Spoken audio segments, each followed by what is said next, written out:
नमस्कार. नमस्कार. आपलं पूर्ण नाव काय? नितेश मधुकरराव येडे, नितेश मधुकररावजी एडे, गाव सावंगी देडा, सावंगी, गाव सावंगी डेडा. तहसील कोणता आहे? समुद्रपूर, तहसील समुद्रपूर, जिल्हा वर्धा. जिल्हा वर्धा. बरं, स्वप्नील भाऊ, आपण ज्या हल्लीमध्ये शेतामध्ये आहोत ते कसल्या प्रकारचं पीक आहे? चण्याचं. चण्याचं. आपण स्वप्नील भाऊच्या शेतामध्ये आलो, चण्या या पिकामध्ये. नितेश भाऊच्या शेतामध्ये आलो, चण्या या पिकामध्ये. तर मला हे सांगा नितेश भाऊ की तुमच्या चण्यावरती नेमका त्रास कशाचा होता? मर रोग आहे. मर रोगाचा. नितेश भाऊचं असं म्हणणं आहे की यांच्या चण्यावरती मर रोगाचा त्रास होता.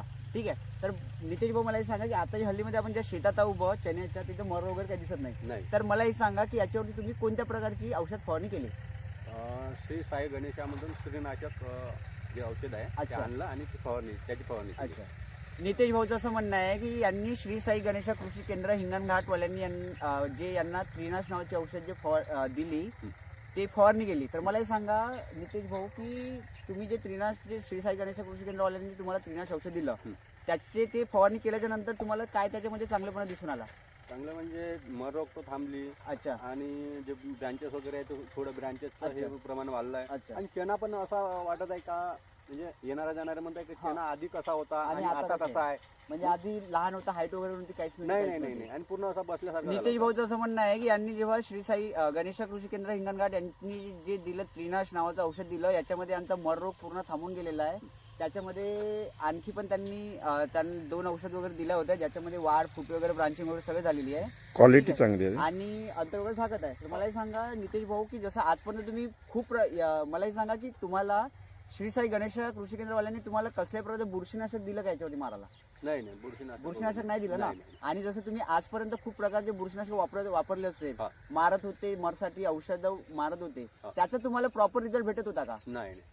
नितेश भाऊचं असं म्हणणं आहे की हे याच्या आधी बुरशीनाशक खूप प्रकारचे खूप दुकानदाराकडून औषध घेत होते पण यांना कसल्या प्रकारचा रिझल्ट भेटत नव्हता. तर मला हे सांगा की जे श्री साई गणेश कृषी केंद्रवाल्यांनी जे रिझल्ट आपलं हे जे दिले तुम्हाला त्रिनाश नावाचे औषध आणि जी तुम्ही त्यांच्या सल्ल्यानुसार जे औषध मारली तर त्याच्यामध्ये तुम्हाला मर पूर्ण थांबून गेला ना. आणि ते जे आहे ते मारल्याच्या नंतर ते रिझल्ट जे आहे तुम्हाला डोळ्यांनी पाहायला भेटले का? बरोबर पाहायला भेटले ना. ठीक आहे. कारण की मलाच तर नाही, काय जे रोडचे जाणारे येणारे ते पण म्हणत आहे की हा आधी चणा कसा होता आणि आता कसा चणा झाला. अच्छा. म्हणजे यांच्या नितेश भाऊचं असं म्हणणं आहे की यांच्या गावचे शेतकरी यांना म्हणतात की आधी चणा तुमचा कसा होता आणि आता कसा झाला. म्हणजे त्यांना पण दिसत आहे की रिझल्ट वगैरे कसा आहे. तर तुम्हाला ते विचारत असेल ना की कोणत्या दुकानातून औषध वगैरे आणले असेल? विचारत होते. मी सांगितलंय की श्री साई गणेश कृषी केंद्र हिंगणघाट मधून मी औषध आणलंय. तर बाकी पण शेतकऱ्यांचे नितेश भाऊ चणे मरतात, वाढतात, तर त्यांनी पण हे फवारणी औषध वापरायला पाहिजे की नाही वापरायला पाहिजे? वापरायला पाहिजे ना. नितेश भाऊचं असं म्हणणं आहे की बाकी पण शेतकऱ्यांचे चणे मरत असतात त्यांनी पण ही फवारणी याची करायला पाहिजे. ठीक आहे. धन्यवाद.